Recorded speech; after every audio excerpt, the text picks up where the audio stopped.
사실은 이제 계엄 직후에 외국계 투자은행들이 한국 관련해서 투자 비중을 장기적으로 줄였습니다. 네. 그런데 최근에 이재명 정부 출범 이후 시장 개혁 조치에 대한 신뢰를 믿고 다시 투자 비중을 올리는 전략 발표를 했었거든요. 네.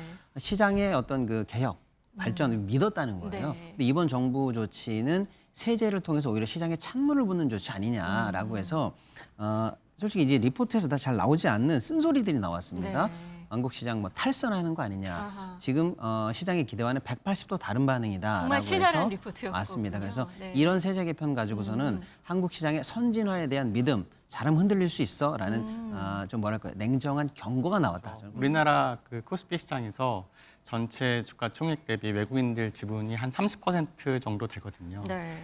근데 지금 우리 작년에 경험했었어요. 삼성전자 주식이 계속 하락할 때 외국인들이 계속 팔았었잖아요. 네. 그러니까 뭐 개미들이나 우리 기관들이 아무리 사도 오르진 않는단 말이죠. 네. 그러니까 외국인들의 투자 전략에 따라서 우리나라 증시는 영향을 받을 수밖에 없는 구조다 이렇게 얘기할 수 있습니다. 네, 외국계 투자은행들 우리나라 증시에 대해서 한국 투자 비중을 줄여라 아니면 뭐 코스피 끌어내릴 가능성 이런 증세라니 이런 제목도 자극적인 리포트들을 냈습니다. 맞습니다. 지금 정부가 추진하고 있는 세제 개편안에 대해서 저는 경고를 날렸다. 그렇게 보고 있고요. 네. 사실은 이제 계엄 직후에 외국계 투자은행들이 한국 관련해서 투자 비중을 장기적으로 줄였습니다. 네. 그런데 최근에 이재명 정부 출범 이후 시장 개혁 조치에 대한 신뢰를 믿고 다시 투자 비중을 올리는 전략 발표를 했었거든요. 네. 시장의 어떤 그 개혁, 발전을 믿었다는 거예요. 네. 근데 이번 정부 조치는 세제를 통해서 오히려 시장에 찬물을 붓는 조치 아니냐라고 해서 솔직히 이제 리포트에서 다 잘 나오지 않는 쓴소리들이 나왔습니다. 네. 한국 시장 뭐 탈선하는 거 아니냐. 아하. 지금 시장의 기대와는 180도 다른 반응이다라고 정말 신랄한 해서 리포트였군요. 맞습니다. 그래서 네. 이런 세제 개편 가지고서는 한국 시장의 선진화에 대한 믿음 잘하면 흔들릴 수 있어라는 좀 뭐랄까요 냉정한 경고가 나왔다. 저는 그렇게 보고 있습니다. 네, 외국계 IB들의 리포트들이 이렇게 나온 거는 저희가 좀 잘 봐야 될 것 같은데요. 외국인 투자자들이 우리 증시에 미치는 영향이 그만큼 크기 때문인 거죠. 그렇죠. 우리나라 그 코스피 시장에서 전체 주가 총액 대비 외국인들 지분이 한 30% 정도 되거든요. 네. 근데 지금 우리 작년에 경험했었어요. 삼성전자 주식이 계속 하락할 때 외국인들이 계속 팔았었잖아요. 네. 그러니까 뭐 개미들이나 우리 기관들이 아무리 사도 오르진 않는단 말이죠. 네. 그러니까 외국인들의 투자 전략에 따라서 우리나라 증시는 영향을 받을 수밖에 없는 구조다 이렇게 얘기할 수 있습니다. 외국인들이 팔면 떨어지고 사면 오르고 이런 분위기가 사실 좀 있었던 거죠. 그러니까. 그렇죠. 이렇다 보니까 온라인 커뮤니티에서는 뿔난 개미 투자자니까 개인 투자자들이 여당 의원들한테 뭐 문자 폭탄을 보냈다 이런 얘기도 있어요. 맞습니다. 이번 세제 개편안에 대해서 약간 옹호하는 입장을 밝힌 진성준 의원 사례가 대표적인데요. 네. 그분이 예를 들어서 과거에 저는 주식 투자 안 합니다라고 했던 과거 발언까지 들춰내면서 네. 심지어는 이제 그분의 이 가족들의 뭐 부동산 투자까지도 들춰내면서 사실은 이제 항의와 문자 폭탄이 지금 날아가고 있는 상황인데 네. 뭐 중간중간에 보면 이제 사실은 그런 어떤 그 개미 투자자분들의 공격이 사실이 아닌 것들은 있습니다. 근데 그만큼 중요한 건 뭐냐? 지금 투심이 그만큼 화가 나 있다는 거예요. 네. 시장 관련해서 이제 막 한국 시장이 정상화되고 코스피가 이제 뭐 3천, 4천, 5천 가야 한다는 그런 기대 때문에 기대감이 이제 막 컸는데, 투자를 하려고 하는 네. 투자자들 입장에서는 시장에 찬물을 껴안고 있는데 이런 제도에 관해서 옹호한다라는 입장에 대해서 이해를 못하고 있다라고 해서 이제 그만큼 이제 반발, 분노 이런 투심이 있다. 이런 어떤 중요한 징표가 아니겠느냐 이렇게 네. 봐야 될 것 같습니다. 이 세제 개편안 이슈는 특히 방금 말씀하신 대로 진성중 민주당 의원에게 불똥이 튀기도 했습니다. 아마 전임 정책위 의장으로서 세제 개편안에 많이 관여했기 때문인데요. 본인뿐 아니라 말씀하신 대로 가족 재산 폭로까지 이어지는 중입니다. 그런데 진성준 의원이 김근식 국민의힘 의원의 즉각 공개 사과하라라고 말을 했습니다. 왜 이런 얘기가 나온 건지 한번 들어보시겠습니다. 자기의 아들 이야기 기사 나왔잖아요. 아들 이야기 뭐예요? 미장으로 다 갔다는 거 아닙니까? 진성준 씨 실제로 아들은 우리 국장 안 망한다. 걱정하지 마라. 그리고 정작 아들한테 또 부동산 줬다는 거 사줬다는 거 아닙니까? 그러니까 이게 기사가 그런 것들이 계속 나오면서 야 본인은 자식한테 주식보다 더 확실한 부동산 사주고 아들은 이미 국장 떠나서 미장으로 튀고 그러면서 자기는 국장 걱정 없으니까 간다. 네, 국민의힘 당협위원장 김근식 위원장에 대해 이렇게 라디오에서 이렇게 말하니까 진성준 의원이 여기에 대해서 공개 사과하라 이렇게 말을 한 건데요. SNS에 글을 올렸습니다. 함께 보시면요. 평생 집 한 채 잠깐이라도 두 채인 적은 없었다. 아들에게 부동산 사준 적도 없고 그럴 형편도 못 된다. 지금 집은 작년에 대출받아서 산 거다. 아들에 대해서도 뭐 용돈으로 주식 몇 주 산 건데 공개 사과해라. 뭐 이런 얘기를 했습니다. 이 주식 대주주 이 양도세 이슈가 정치권 내 이 싸움으로 좀 번진 모습이에요. 네.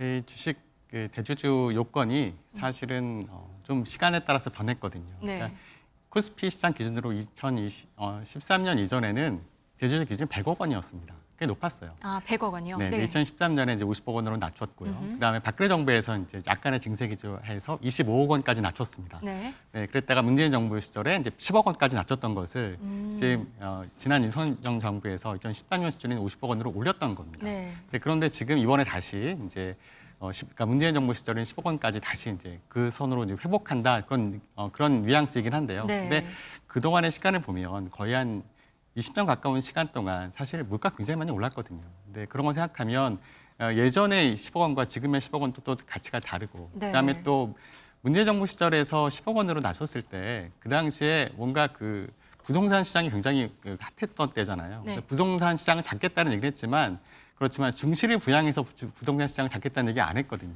근데 이번에 우리 이재명 대통령은 부동산 시장에 과도하게 쏠려 있는 자금을 주식시장으로 옮기겠다. 그렇게 해서 부동산 시장도 안정화시키고 증시도 부양하겠다. 이렇게 목표를 얘기하고 5,000피스대를 열겠다고 말씀하셨단 말이죠. 네. 그런데 그것과는 정반대의 어떤 그 세제 개편이 나왔기 때문에 시장에서 굉장히 혼란스럽고 도대체 이게 뭐냐라는 얘기가 나올 수밖에 없는 상황인 것이죠.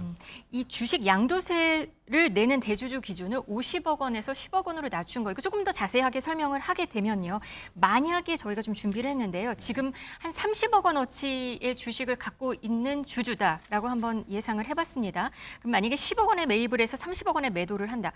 이건 좀 많이 투자를 잘한 케이스긴 한데요. 그러면 20억 원의 차익이 발생을 하는데 이 경우는 세금이 5억이나 되는 건가요, 지금? 그렇죠. 이제 10억 원에서 30억 원을 수익을 냈으니까 20억 원의 차익이 생겼거든요. 네. 그 20억에 대해서 이제 양도세를 내게 되고 거기에 지금까지는 안 냈는데. 그렇습니다. 거기에 이제 지방세가 다시 좀 붙어서 총 한 5억 3천만 원 정도의 세금이 나가니까요. 네. 그 구간 10억에서 50억 사이에 있는 구간에 있는 소위 말하는 조금 규모 있게 투자하시는 분들 입장에서는 20% 이상의 사실은 수익이 현재 계산되지 않은 예측 불허한 상황에서의 손실이 추가적으로 잡힌다. 그런 네. 얘기가 되니까요. 굉장히 사실은 부담스러운 상황이고 문제는 뭐냐면 이게 회피할 수도 있어요. 뭐냐면 1년 내내 당신은 뭐 10억 이상, 뭐 50억 이상 갖고 있으면 대주주입니다. 이런 기준이 아니고 네. 연말에 딱 하루 그날 이 기준만 넘으면 되거든요. 그러면 예를 들어서 아까 10억으로 만약에 과세 기준이 강화된다고 하면은 내가 오늘 11억 갖고 있다. 그러면 연말 하루 앞두고 1억만 팔면 9억 9,900만 원이 되거든요. 그럼 피할 수가 있어요. 네. 그러니까 이제 연말 앞두고 과세 물량이 기준을 피하기 쏟아질 위한 수가 회피 매물이 있겠군요. 쏟아질 수가 네. 있는데 예전에는 회피 매물이 연말 직전에 쏟아졌어요. 근데 지금은 투자자분들께서도 좀 뭐랄까 많이 좀 영리해지시고 정보를 좀 많이 아시다 보니까 이 단기간에 매도하면은 매도 차익 좀 줄고 또 나의 매물 때문에 거꾸로 시장이 폭락하거든요. 그래서 일단 매도 기간을 길게 잡으세요. 그러니까 어떻게 보면 10월 정도부터 분할 매도에 들어가는 분들도 많거든요. 그러니까 하반기 증시 상승에 허들로 작용한다. 하반기 증시 상승의 그렇습니다. 허들이다. 장애물일 것이다. 그럴 수 있습니다. 네. 그래서 지금 이렇게 개인 투자자들이 반발을 하는 거군요. 그렇죠. 네. 정청래 신임 민주당 당대표는 사실 여기에 대해서 지금 빨리 정리를 한다라고 얘기를 하고 있습니다. 어제는 여당 내부에 대해서 함구령도 내렸고요. A안, B안, 한정혜 신임 정책위 의장에게 A안, B안을 작성해서 보고해달라고 이렇게 말을 했습니다. 그런데 오늘 아침 한 유튜브 방송에 출연해서 이렇게 말을 했습니다. 들어보시죠. 여당은 책임지는 거거든요. 그런데 책임을 지려면 한 목소리로 가야 되는데 이 부분에 대해서 일단 뜨거운 감자가 됐고 그래서 이것은 비공개로 빨리 토론하고 협의하고 조율해서 하나의 안을 가지고 빨리 제시를 하는 게 맞죠. 그리고 지금 어제부터 그 내부 토론 조율에 들어갔습니다. 네. 어제부터 내부 토론 조율에 들어갔다. 그러면 좀 빨리 나올 수도 있는 걸까요? 지금? 네, 빠르면은 뭐 금주 안에 입장이 나올 것이라고 조심스럽게 예측을 해봅니다만은 일단은 금요일에 금요일 블랙 프라이데이를 맞을 때 지난주요. 지난주에요. 네네. 하루 종일 사실은 시장에서 어떤 식의 반전의 메시지를 기대했는데 그때는 정치권에서 나오지 않았어요. 그래서 왜 이렇게 시장과 실시간으로 소통하지 않는가라는 네. 불만이 좀 있었거든요. 네네. 근데 물론 이제 메시지가 나왔는데 그것도 안타깝게 장 직후에 나왔어요. 원내대표 발로요. 네. 근데 일단은 새롭게 당대표가 되셨는데 빨리 입장을 정리하겠다라고 해서 적어도 시장과 소통하는 자세는 보여줬기 때문에 네. 오늘 약간 코스피가 올라가는 이유는 그래도 정부가 만든 세제 개편안에 대해서 국회는 적어도 민심을 듣고 논의할 수 있을 거라는 희망이 그래도 조금 생기는 것 같습니다. 네, 김현정 민주당 대변인이 조금 전 브리핑을 했습니다. 저희 지금 들어와 있거든요. 한번 들어보시겠습니다. 뭐 그럴 수도 있습니다. 네. 왜냐하면 이 양도소득세 관련된 문제는 지금 그 주식 시장에 영향을 좀 미치는 측면이 있기 때문에 어쨌든 그게 시행령이잖아요. 시행령이고 법안은 아니어서 빠르게 결정 내리는 게 필요하다는 거에 대한 그 공감대는 형성돼 있기 때문에 이런저런 의원님들의 의견 수렴을 어제 비공개로 했다는 말씀 드립니다.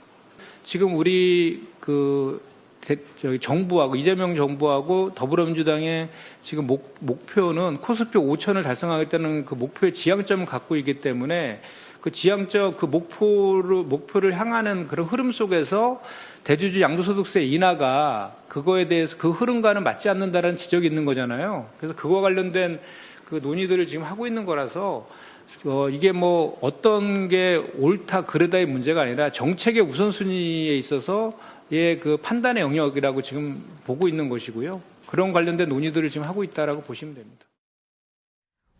코스피 5천 달성을 목표로 하는 방향은 좀 바뀔 가능성이 있어 보이네요. 좀 뒷북이긴 하지만 그게 뒷북이긴 맞긴 하지만 하지만, 네. 그래도 저는 민주당에서 이렇게 발표한 것이 참 바람직한 방향이라고 생각을 해요.